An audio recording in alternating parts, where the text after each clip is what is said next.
நம்மளுடைய கவனம் எதன் மேல் செல்கிறதோ அதன்படியே தான் நம்மளுடைய வாழ்க்கையினுடைய நிகழ்வுகளும் நடக்க ஆரம்பிக்குது. அப்போ நம்ம அந்த இறைநிலை அப்படின்னு சொல்லுவதற்கு மேல நம்மளுடைய கவனம் அப்படிங்கிறது போயிட்டே இருந்தது அப்படின்னு சொன்னா நம்ம அந்த இடத்திற்கு அந்த சக்தி நிலைக்கு போவதும் அந்த நிலையில் இருக்கக்கூடிய சக்திகளை கிரகிச்சு எல்லாமாகுமாக வாழக்கூடிய அந்த ஒரு தன்மை அப்படிங்கிறதுக்கு நம்ம போவோம். we become everything, we become it. இட்னா என்ன? அது அப்படின்னு சொல்லக்கூடியது. முதல் இந்த இறைநிலை அப்படிங்கிறது ஒன்று இருக்குங்கிறத நம்ம ஃபஸ்ட்டு ஒத்துக்கணும். ஃபஸ்ட்டு அடுத்தது அதற்கு அதன் மேலே கவனம் வைக்கணும். ஏதுமற்ற தன்மை ஒன்றுமே இல்லை, எம்டி ஸ்பேஸ். அப்படியே அந்த எம்டி ஸ்பேஸில் நம்ம கவனம் இருக்கும் பொழுது நம்ம என்னத்தை யோசிப்போம்? வெம்பரப்பில் என்னத்தை யோசிக்க முடியும்? ஒன்றுத்தையும் யோசிக்க முடியாது. அப்படின்னா பேசாமல் அமைதியாக இருப்போம், பேசாமல் இருப்போம். இதுதான் ஃபஸ்ட்டு, வேற ஒன்றும் இல்லை. சும்மா இரு, சொல்லற சும்மா இரு, இப்படி தான் பேசாமல் போய் உட்காரோம். ரெண்டாவது விஷயம், அதன் மீது இருக்கக்கூடிய அந்த ஒரு உணர்வுகள் ஒன்ஸ் அது மேலே ஃபிக்ஸேட் ஆகிட்டோம் அப்படின்னு சொன்னால் கொஞ்சம் கொஞ்சமாக நம்ம இந்த மெட்டீரியல் வேர்ல்டு பொருள் உலகம் அப்படிங்கிறது அப்படியே ட்ரான்ஸ்ஃபார்ம் ஆகும். அப்படியே கொஞ்சம் கொஞ்சமாக ட்ரான்ஸ்ஃபார்ம் ஆகும். அந்த அருள் உலகம் போவோம். அப்போது கொஞ்ச நாளைக்கு நமக்கு எதுவுமே தெரியாமல் இருக்கிற மாதிரி இருக்கும். அப்படியே கொஞ்சம் கொஞ்சமாக நம்மளுக்குள்ள ஒரு மாதிரி மகிழ்ச்சியான ஒரு உணர்வு அப்படிங்கிறது வர ஆரம்பிக்கும். ஒரு மாதிரி இதமாக இருக்கும், அப்படியே சுகமாக இருக்கிற மாதிரி இருக்கும். அப்பா எப்படா போய் உட்காரலாம் அப்படின்ட்டு இருக்கும். அந்த மாதிரி உணர்வு வரும். இந்த உணர்வுகளை நம்ம உணர ஆரம்பிப்போம். அப்படியே இந்த உணர்வு எந்த எண்ணங்களையும் தூண்டாது. அப்படியே அதில் மகிழ்ச்சியில் அப்படியே இருப்போம்.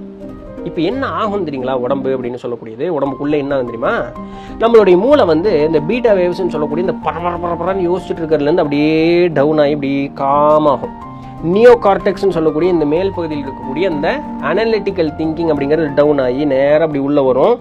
இந்த லிம்பிக் ஸ்டேட் அப்படின்னு சொல்லக்கூடிய நம்மளுடைய இறைவனுடைய இருக்கை அப்படின்னு சொல்லக்கூடிய அந்த ஒரு இடம், அதுக்கு பேர் லிம்பிக் சிஸ்டம் அப்படின்னு சொல்லுவாங்க. நம்மளுடைய ஆட்டோனாமிக் நர்வஸ் சிஸ்டம், ANS, அந்த இடம் தூண்ட பெறும்.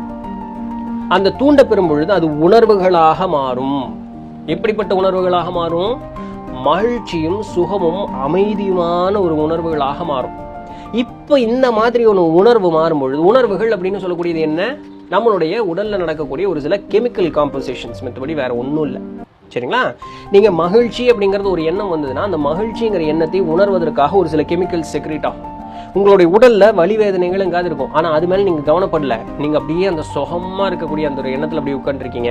உடல் தன்னைத்தானே அந்த வலி வேதனைகளை முழுக்க மறந்து தன்னைத்தானே அந்த மகிழ்ச்சி, அந்த சுகம், இனிமை, அப்பா அப்படிங்கிற அந்த ஒரு நிகழ்வு கொடுக்குது. அதற்குண்டான கெமிக்கல் செக்ரேட் ஆகும்.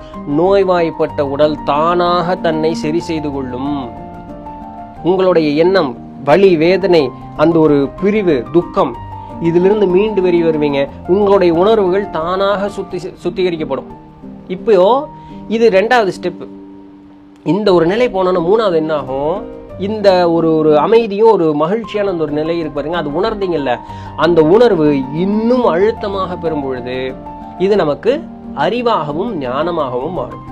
இந்த இடத்திற்கு போகும்பொழுது நம்ம எப்போ அங்கே போகும்பொழுது நமக்கு புதுசாக ஒவ்வொரு விஷயங்கள் நமக்கு தெரியும். அதோ இப்படி பண்ணலாமா, அது இப்படி பண்ணலாமா, இது இப்படி பண்ணால் நல்லா இருக்குமே.